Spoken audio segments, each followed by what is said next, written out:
Kali ini kita bakal bahas tentang kutulak, si kecil penghasil selak yang mungkin belum banyak orang tahu. Siapa sangka di balik ukuran tubuhnya yang mini, kutulak ini punya peran besar dalam dunia industri. Bayangkan, mereka bisa bikin bahan yang dipakai di cat, kosmetik, bahkan makanan. Gila kan?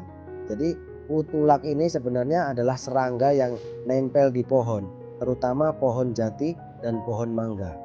Mereka menghisap getah dari pohon-pohon itu, dan dari situ mereka memproduksi resin yang kita kenal sebagai shellac. Prosesnya itu unik banget. Mereka kayak lagi bikin rumah dari getah yang mereka hisap.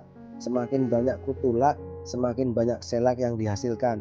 Tapi ada yang lucu nih, kutulak ini bukan cuma bikin shellac, mereka juga bikin kotoran yang disebut LH. Nah, LH ini bisa jadi bahan baku untuk bikin cat dan pelapis. Ya, jadi bisa dibilang kutulak ini adalah artis yang bikin karya seni dari kotoran mereka sendiri.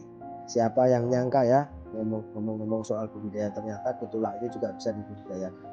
Tani biasanya menempelkan batang kayu yang udah ada kutulaknya ke pohon lain. Setelah itu kutulak akan berkembang biak dan menghasilkan lebih banyak shellac.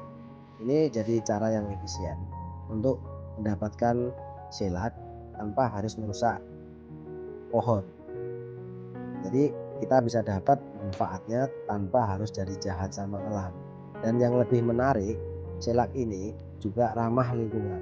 Ketika kita pakai shellac, kita sebenarnya menggunakan bahan alami yang bisa urai. Ya, jadi kita bisa menjaga bumi sambil tetap tampil kece dengan produk-produk yang mengandung shellac. Tapi ada satu fakta yang bikin saya ngakak. Ternyata kutulak ini juga bisa jadi makanan.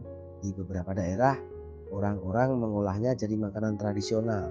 Bayangkan, kutulak yang kita anggap menjijikan ternyata bisa jadi camilan.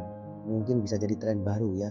Kutulak crispy, siapa mau coba? Jadi mulai sekarang jangan anggap remeh si kutulak ini. Mereka mungkin kecil, tapi kontribusinya besar banget. Dan shellac yang bikin produk kita lebih berkualitas sampai potensi mereka sebagai makanan. Siapa sangka serangga sekecil ini bisa bikin hidup kita lebih berwarna. Yuk kita hargai semua makhluk termasuk kutulak.